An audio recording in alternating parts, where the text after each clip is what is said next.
Because there's going to be a time when you're going to be invited to an event, whether it be a wedding, a formal party. If you're an athlete, sometimes they have scholarship dinners, they have award ceremonies. If you're going to be a business owner, you may have to meet with a client, okay? Even getting into college sometimes for interviews, they do this sometimes over dinner. So this will definitely be something that you all can use.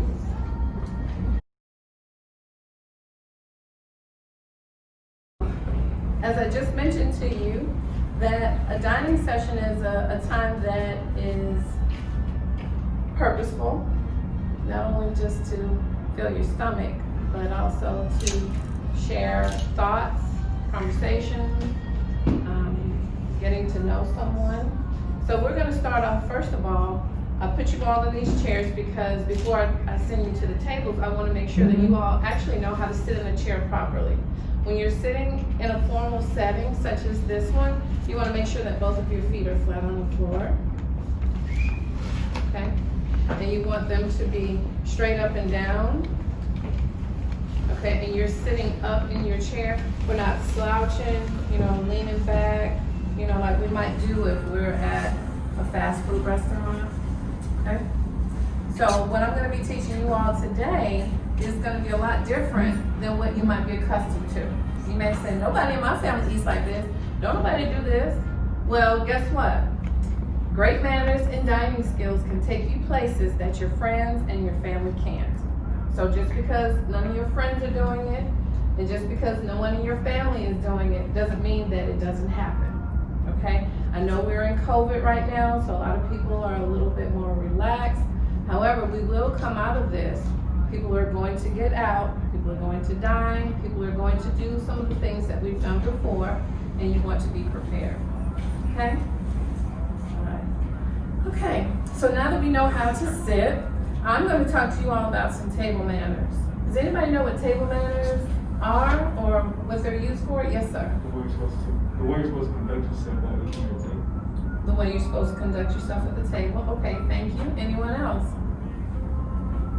Now, yes, table manners is how you behave, but I want to find out from you all, and I want you all to participate, okay? I want someone to tell me what is the difference between dining and eating. Because see, once you understand that, when you go to dine, you're going to say, okay, this is what is going to be expected of me. So can someone tell me what is the difference between eating and dining? You're right on track with your answers, but I'm going to add a little extra to that, okay? Dining and eating is really different. Eating is where, you know what, I'm hungry. I'm going to eat this sandwich. You might be in the back of a car, you might be in front of a car, you might be driving while you're eating, you may be sitting at a restaurant, you may just be sitting on the floor watching a movie. You're eating because you're trying to satisfy your hunger, okay? Now for dining, what makes dining different than eating is that you have your own place setting. When you go out to dine, you're not sharing space with someone else. Everything that you need to eat is going to be placed right before you. You're going to have your own chair, and everything that you need will be right here. Okay? A lot of times we have to go get our own utensils, or sometimes we'll go to Red Lobster, they'll have our utensils ready for us, but we can have two people sitting on the same booth, can't we? Okay, then that means that that's not your own special spot. All right? So what makes dining different than eating is that you have your own place setting. Next, what I'm going to do is talk to you all about the utensils and how to navigate around the table. Take it for granted. Usually when you go to a restaurant, I've been to restaurants, I've been out to fine dining, weddings, the whole nine, and people have their napkin and just throw it to the side. You know, the napkin is like oblivious to them. It's like, okay, it's just something there. No, it's not. When you are fine dining, this napkin serves a purpose. You all hear me? This serves a purpose. It's not just, you just used it to wipe your mouth. I mean, how many purposes is that? Well, that's one of them. But if you're going to an event, the very first thing that you want to always remember, and most people typically forget to do that, and that is take out your napkin and put it on your lap. That's the very first thing you do. Now, let's just say that I invited each one of you to my party. Well, it was so nice speaking with you. So nice talking to you all. They're gonna take their napkin, and what are you going to do? You're going to take your napkin and you're gonna place it in your lap. Now, we're eating lunch. So because we're eating lunch, this is a smaller napkin. I want you all to take a look. Okay? This is a smaller napkin. So when you're eating lunch, you open the napkin up all the way. When you're eating dinner at a formal event, your napkin is gonna be much larger than this. Okay? And if so, you would fold your napkin in half, put this crease right here, right next to your stomach. Put the crease next to your stomach. Why? Because there's an opening here. So if I need to dab my mouth, I need to dab it on the inside of this napkin. Because if I have salad dressing, excuse me, or spaghetti or whatever sauce is on the sides of my mouth, I don't really want it to be on the outside of the napkin, do I? No. So you would have your napkin as such. I'm gonna pretend like this is my stomach, but this will be the opening. So when you would go, you're not leaning over, no. Bring it up to where you're seated and you dab the corners of your mouth. All right, so we said, opens the meal, dab, catch the crumbs. The next is, if I need to cough or if I need to sneeze, I'm not gonna turn and sneeze or cough into my elbow. No, I will not. Why? Why do you think? It can turn to like. Well, you can sneeze on me. Yes. If you know anything about a sneeze, it's like a spray bottle, right? And if I'm coughing or sneezing, some is escaping, isn't it? Okay, now typically when we cough or sneeze, that means that no one is back here.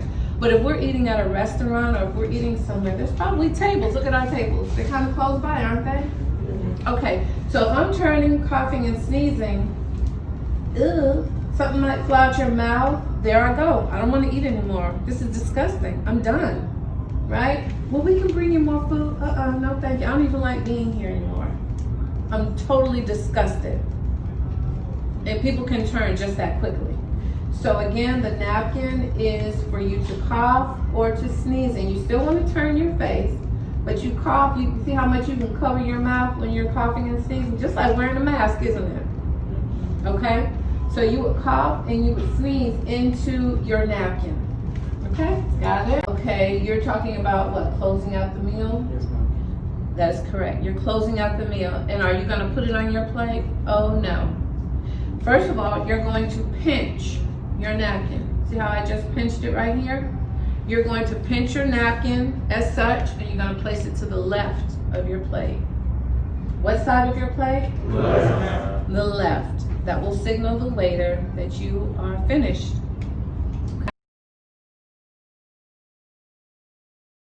Ask each one of you individually. You're gonna come up. You don't have to have the knife facing up per se. You can turn it on its side, but you should be able to balance both your fork and your knife on your index finger. Okay?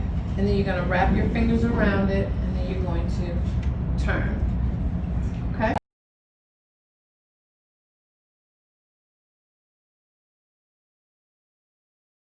Everyone has a piece of bread on their bread plate or on their plate.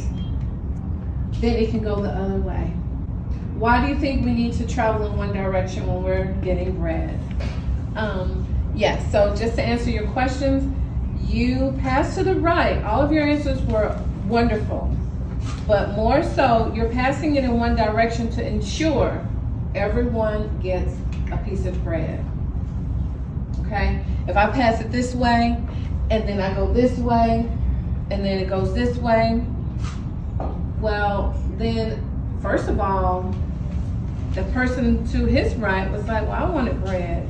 And then this person gets another piece of bread because he finished his bread. So somebody may end up getting more than one piece of bread. And, you know, the server knows if your bread is running out, they'll bring out more. So you don't have to even deal in lack.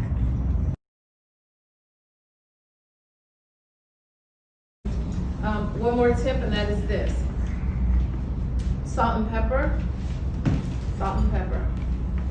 If someone says salt and pepper, first and foremost, let me tell you this.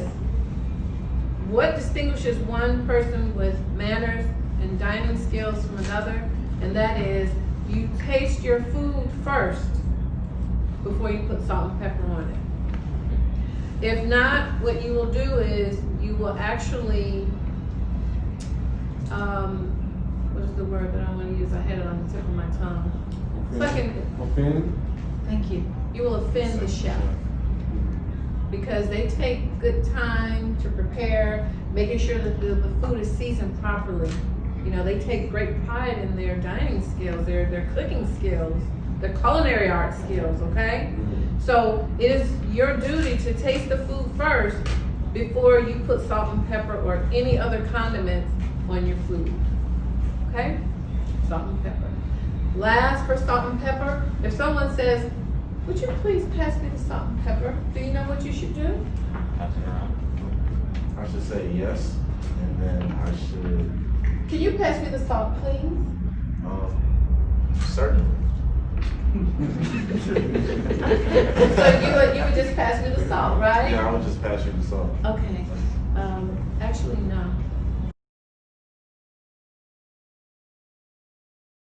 If I say, would you please pass me the salt?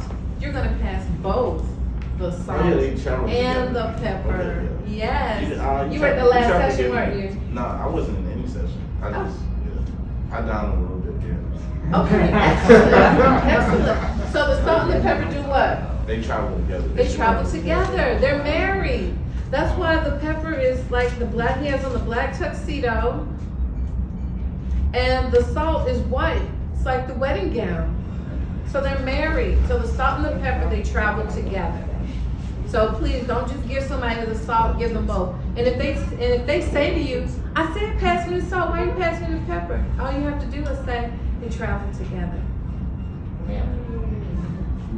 Guess who said? One more thing on this. When food is being served, you all are sitting at a table of 4. Since you're in a small group, you all can wait for everyone's food to be brought out at your table. Now, if you're at this long table and there's like 20 people at this table, do you need to wait for everyone to be served? No. As soon as you get your plate, you may begin when you're in a larger group. But when you're in smaller groups, you wait for everyone in your group to get their food before you begin. Do you all understand? Yes. Okay, with that being said, you all may take your seats at your table.